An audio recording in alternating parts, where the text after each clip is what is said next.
Grabe mga kababayan, ang tapang ni VP Sara. Natatandaan niyo pa ba si Joel Chua? Yung nag-umpisa mga kababayan ng first step para ma-filean ng impeachment si VP Sara Duterte. Ngayon, oras na ng paghihiganti. Binakbakan na po siya mga kababayan ni VP Sara Duterte para hindi iboto at bigyan ng zero. Malutong na mura ang inabot ni Joel Chua at gusto pang saksakan ng apple ni VP Sara ang kanyang ngala-ngala. Hinahamon daw niya si VP Sara Duterte at hindi daw ito uurungan ni VP Inday dahil handa siyang makipaglaban hanggang sa kanal dyan sa Maynila.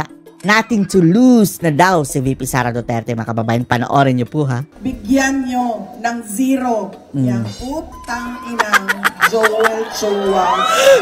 Yung congressman niyo, si Joel Chua ba yun? Sabi nung isang kaibigan ko na tiga Cebu, na kaibigan din niya.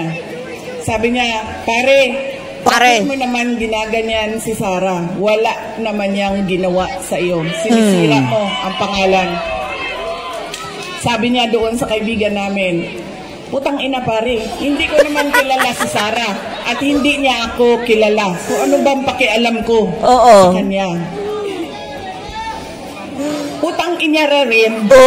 Yan. Lumabas na mga kababayan. Magagalit na naman dito ang mga righteous mga kababayan. Itong mga bayarang media o gagamitin na naman niyang mga kababayan na masama daw ang bunganga ni Sara. Yan ang nagustuhan ng tao dahil real talk mga kababayan. Parang ang puwersa ni PRRD andyan na ngayon kay VP Sara Duterte. Andito ako ngayon sa distrito niya. Teritoryo pa na ni Joel Chua.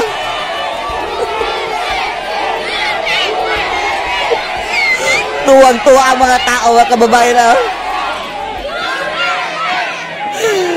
Baluarte pa yan ni Joel Chua, mga kababayan. Nagpapakilala ako sa inyong lahat. Ako, si Sara Duterte.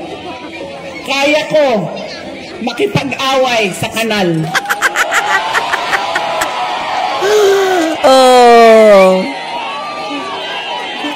Wag mong hamunin ang isang Duterte, mga kababayan.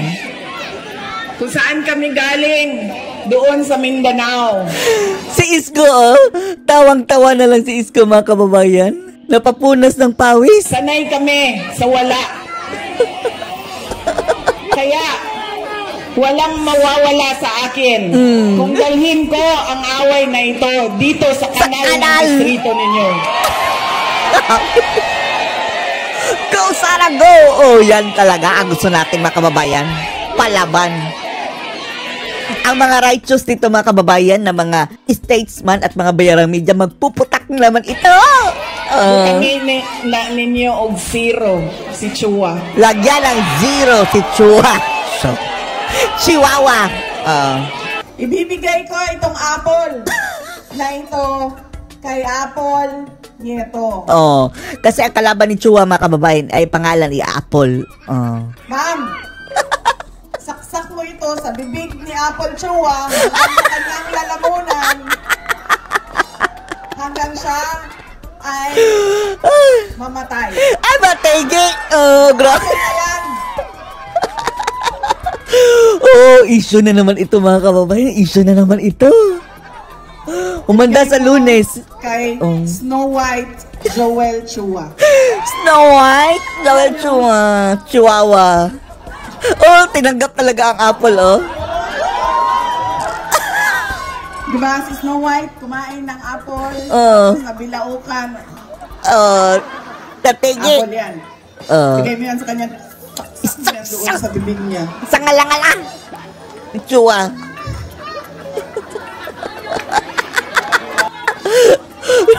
Magwawala na naman dito si Claire Castro, mga kababayan. Atake naman dito kay Sara. Sabi niya, abogado siya. Nung nandoon ako at pinapaot niya ako, magsumpa ka. Sabi ko, bakit ako magsumpa? Nakalagay sa rules ninyo. Ang manunumpa lang ay witness. Hindi naman ako witness dito. Research person ninyo ako. Technical ni VP Inday. So bakit ako manunumpa?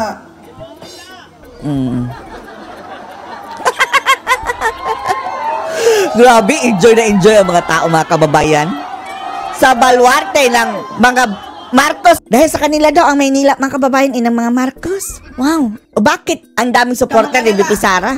Yung apple na hawak ni Apple ang solusyon. Ipapakain kay Chua. Chihuahua. Tapos, sige na. Wag na yan, si Inday Sara, hindi sumasagot. Hindi niya masagot. Blah, blah, blah. Blah, blah, blah, blah, blah. Tapos sabi ko, okay, sige, walang problema. Pinatawag nila yung mga kasamahan ko sa aming opisina. Pinakulong ni, Francine Castro. Walang problema. Sabi ko, anong gusto ninyo? Sige, Zulaika. kaya naman namin sagutin yan lahat. Di sige. Pagdating doon, kinulong na niya. Kinulong. Yung isang kasama namin. Zulaika. Si Jose Lopez. Nagalit na ako.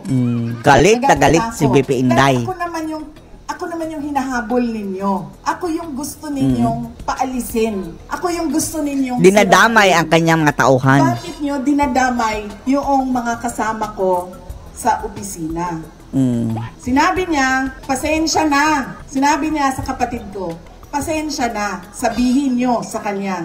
Dahil lahat naman tayo dito, sundalo lang. Wow, sundalo lang. Sundalo daw ang mga buhaya? Kayo, sundalo kayo. Kami, sundalo kami ni Martin Romualdez. Sina Chihuahua, mga kababayan, mga sundalo ni Martin Romualdez. Hindi lang buhaya, sir. Tambalos-los yun na buhaya. Tambalos-los na buhaya. Tambalos-los.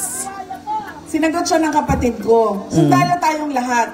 Pero kami, sumusunod kami sa tamang orders. Hindi kami sumusunod sa mali. Hindi kami sumusunod sa tambalos-los sa buhaya. Yan! Hindi ko nga alam kung paano nyo napili yan sa Joel Chua, pero nasabi na sa akin yun. Yan ang karakas ng inyong traidor daw yan sabi ni Isko, mga kababayan. Congressman. Ganyan ang pag-uugali ng inyong congressman. Hindi namimigay ng hopya. At sundalo daw sa mga sundalong buhaya siya. Hindi ko lang alam kung kaya niya. Sundalo ba yan? Mataba ang taba ni Joel Chua, mga kababayan. Ang hirap ng pagiging sundalo daw siya.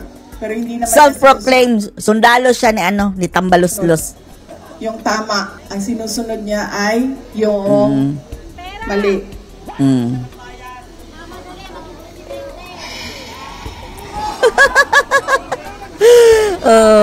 Nakalimutan ni Joel Chua nung sinisira niya yung pangalan ko na hindi ako kandidato. Hindi ako kandidato. Si Joel Chua ang kandidato, mga kababayan. Oras na ng paghihiganti. Lintik lang ang walang ganti, Joel Chua. Walang mawawala sa akin. Nawala naman ang pangalan ko dahil kinuha nila at niyuraakan nila. Pero nakalimutan niya, kandidato siya. Tapos si Sara, mga kababayan, hindi. Sa susunod, VP, hindi. Doon ka na naman sa sa Marikina. Bakbakan mo si Estela Kimbo. Ngayong eleksyon na ito.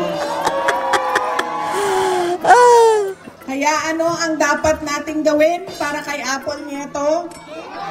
Iboto si Nieto. Hindi si RJ Nieto, ha? Sumakabilang bakod na yung nakababayan, Ano yun RJ Nieto? Hindi lang iboto, ano pa ang dapat nating gawin? Ikampanya. Idala chismis daw. lahat ng mga presinto. At sabihan ang Marites ating talaga mga itong tao, kasama, bigyan nyo ng zero. Yang jutang Jenimes. Na yan. Grabe. Anong masasabi nyo, mga kababayan, sa palaban na VP Inday Sara Duterte? Post your comments below.